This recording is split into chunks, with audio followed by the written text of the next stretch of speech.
Today we'll talk about how to fix or how to solve the problem of authentication failed on the application of Discord. You will go to Discord app. In this page, you will go to apps, default apps, app settings. In this page of apps, you will search about the application of Discord. Here in this page of app info, you will click on first stop and you will click OK.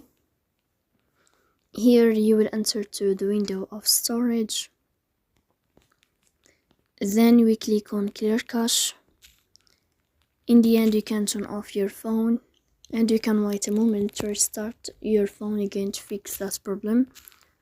So please don't forget to support us by like and subscribe. See you next time in another video, and thank you for your watching and your attention.